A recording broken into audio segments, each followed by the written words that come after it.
46 is brought to you by Dr. George Leeks, Pahrumps optometrist since 1990, offering full-spectrum eye care for children and adults. Call today, 727-8300. News is also brought to you by J.K. Nelson Law. Call 727-9900 today for your free consultation. If you need a lawyer, you need Nelson.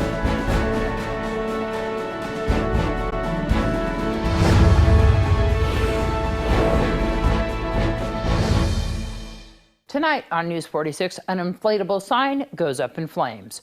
Great Computer Deals talks about senior scams, and Petrick Park is filled with Old Town fun. News 46 starts now. You're watching KPVM News 46 with Deanna O'Donnell.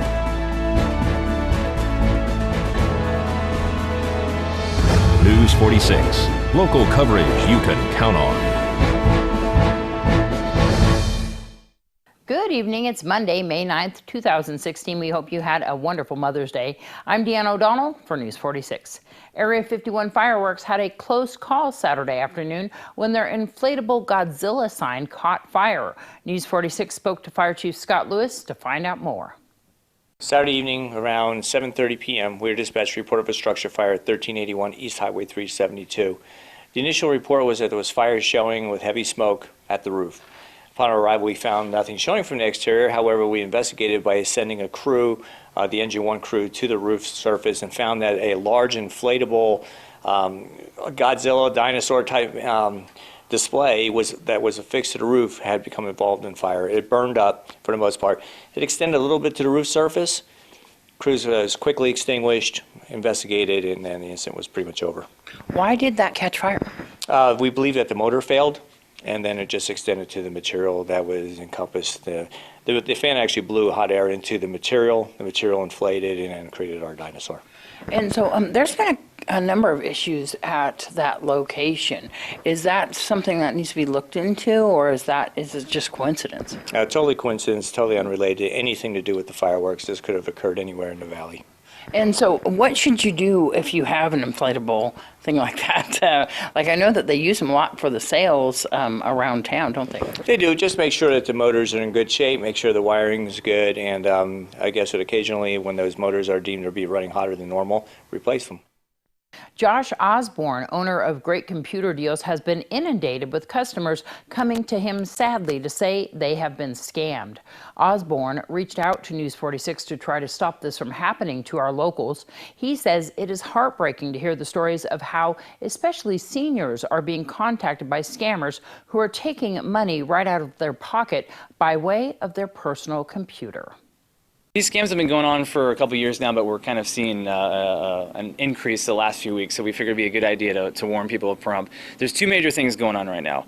Number one is people are getting actual cold calls from people claiming they are with Microsoft or a company like that, claiming that they know they have a computer at home and that there's potential problems that they're finding and they need to get access to that computer. And basically what happens, the person on the other end will allow that person over the phone to get on the computer, remote in, and that person will then proceed to tell them that they're hacked or have thousands of viruses that need to be removed, and then convince them to spend $200-300 to actually fix the computer. Unfortunately, complete scam. Number one rule to understand, tech companies out there, especially companies like Microsoft, will never, ever, ever call you for any reason.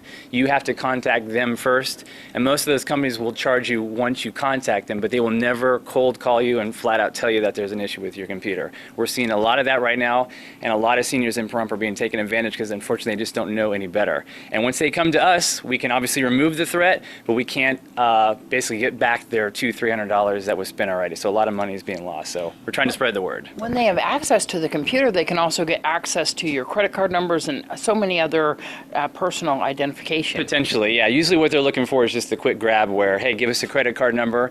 And these seniors usually are the ones that are giving access to that. So it's not even really tough for them. They don't really have to hack a bank account or anything like that because the recipient is willingly giving over that credit card number. Just under the guise that they're fixing their computer. Exactly. Yeah, basically without getting into too many technical details, they go to a place on your computer that would typically have errors, but any computer with a Windows operating system would have those errors. It's very normal. And then they use that as a point to say, see, there's where the issue is. And then, of course, they convince people to send over money with a credit card, money order. We've seen electronic transfer. They're very convincing, aren't they?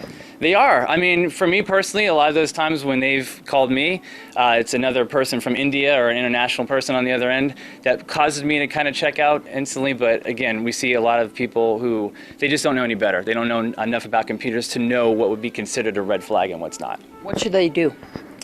Honestly, it's going to be just common sense in this case. Again, the golden rule. Tech companies never call you. So as soon as you pick up the phone and there's another person on the end claiming to be with Microsoft or a company like that, I would say remove me from your list, hang up. Don't give them any signs whatsoever, because if you show even the minor amount of interest, they're going to take that as, okay, we didn't get them this time, let's call them again a month later and see if we can get them that time. So give them no hope of using you as a scam artist in the future. We'll have more with Josh Osborne on tomorrow night's newscast on computer scams. If you've been scammed or need information on how to avoid scams, contact the Nye County Sheriff's Office at 775-751-7000. Never give any information to anyone over the phone who you do not know, no matter how legitimate it seems. You can contact Great Computer Deals at 775-990-8833. That's 775-990-8833, or stop by their location on Highway 372 and West Street. The Wild West Extravaganza and Bluegrass Festival was held over the weekend at Petrick Park. We had guns and garters, we had people on horses, we had ponies, and oh gosh, all Senior kinds of stuff. golden years, and I even think you saw a little couple of Miss Senior Nye County out there, but Absolutely. lots of people. There were lots and lots of people.